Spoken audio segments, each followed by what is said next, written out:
En Palco. Again, thank you for your time. It's a pleasure. To start this interview, please tell us about this new show, Darby and Joe, and about your character, Jack Darby. I'm doing this show called Darby and Joan, which is about a couple of people who should never be together, being forced to be together because the woman crashes into me in her car in the middle of Australia, and I have to take a lift with her. And she is a lady who's come to Australia looking for why her husband died there when he's supposed to be in Spain. And the bloke she bumps into, which is me, happens to be a cop who doesn't want to know about the world anymore, just wants his dog and his fishing rod and wants to get away from everyone. But he's forced to share a van with her for the next 8 hours. How did you get this part at first place? And why did you pick this character, Jack Darby? When the idea was pitched to me of these two people being forced to be together and the circumstances how it arose, I said, that's a very good idea, because you've got two people who would never, ever be together being forced to be together. That's a good dynamic. And you're going to take them each week to a new mystery to unfold. I like the idea of that. Now let's talk about what the storylines will be. And they came up with the storylines. But I liked it from the outset. I liked the idea of these two people being forced to travel together. And also, the other big thing that it took me a while to get onto was that this demographic, this demographic of over 50s, these people are on the road. In Australia, they're on the road in vans going all around, traveling. It's a big deal in Australia. And we had that film from America recently, Nomad, which was about the people traveling around in vans there. So I think it's very topical, this age group traveling together in vans. Jack Darby, only company is his dog. That reminds me for some reason like Mad Max 2. But why is he alone? Well, we'll find out that he had a problem in the police force. Some big problem to do with, which will be either to do with corruption there or a killing there or something that's forced him out of the police force. He also is not very good with relationships with women. And you find that the last relationship he had with a woman ended disastrously. So he's one of those blokes who got to a time of his life where he's gone, everything's crap, I'm out of here. This show mixes mystery with elements from like road movies and body films.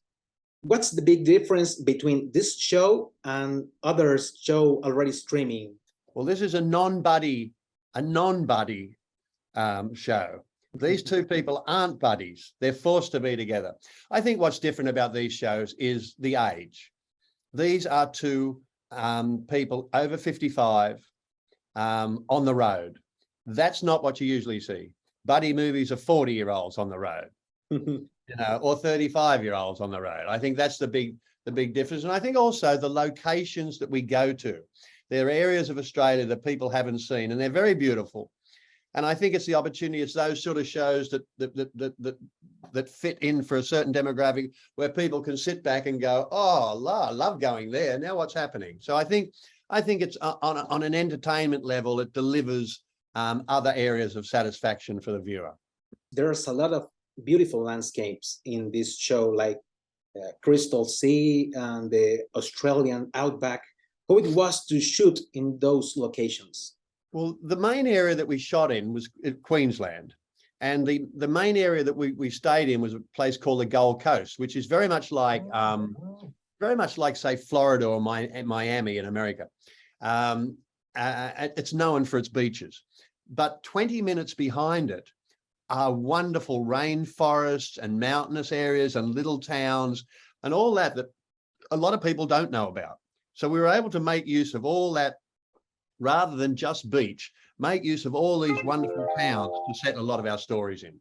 You already work with Greta Gerwig, I think, yep, in a movie called Palm Beach. Who it was to work with her again? Yes, I did work with her on Palm Beach. We played husband and wife. I've known her for over 30 years, on and off in Los Angeles or here or London. I've known her. But the first chance we had to work was 4 years ago.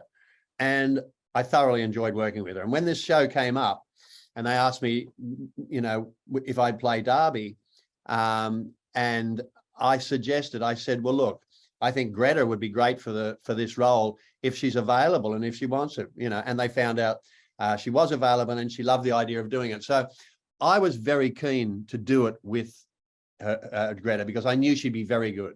She's a very good actress and she's very warm on screen. I'm gonna quote now.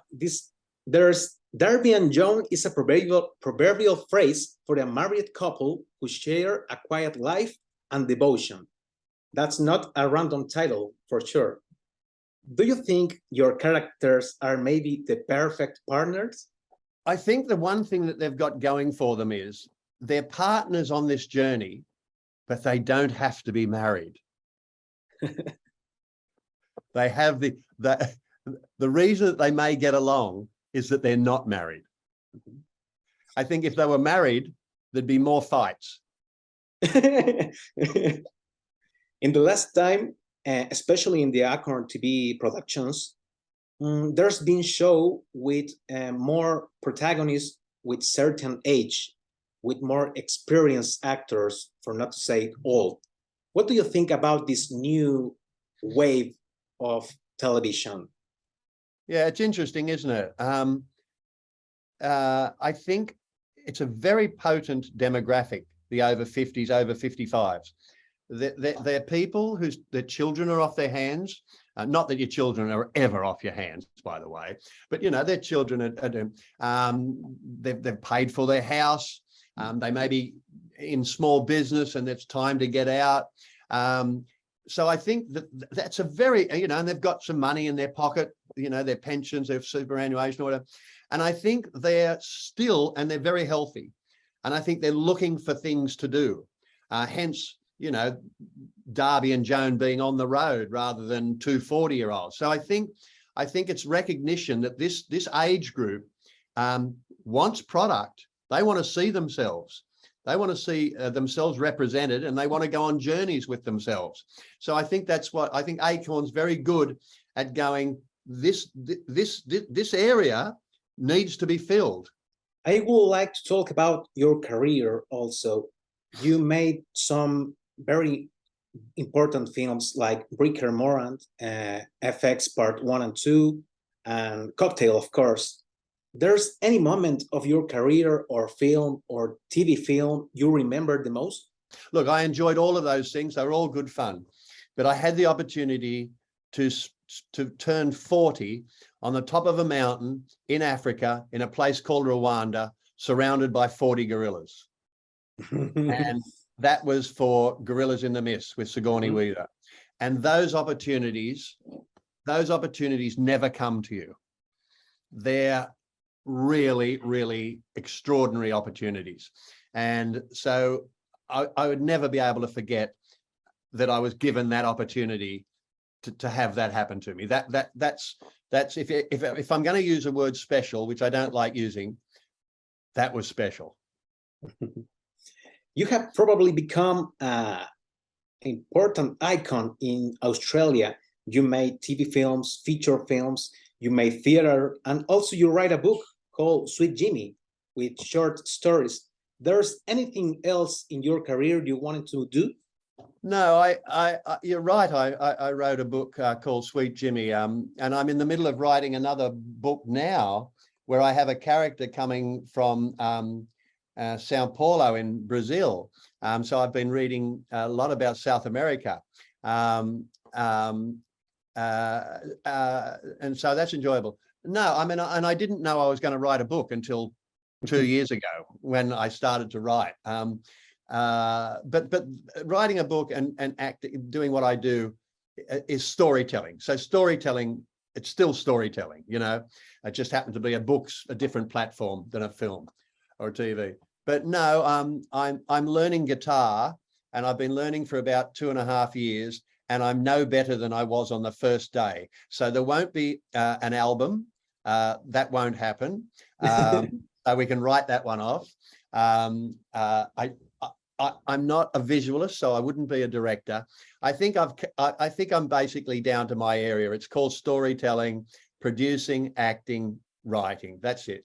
To finish, I would like you to invite Chilean people to watch Darby and Joan, please. I'd love to ask you, you Chileans, Yeah. to please, go for a little journey in the outback and around the beaches of Australia through a new show called Darby and Joan, where I play Darby. I don't play Joan, I play Darby. So turn on and have a look at Darby and Joan. I think you'll enjoy it. Thank you very much, Bryan. A pleasure, mate.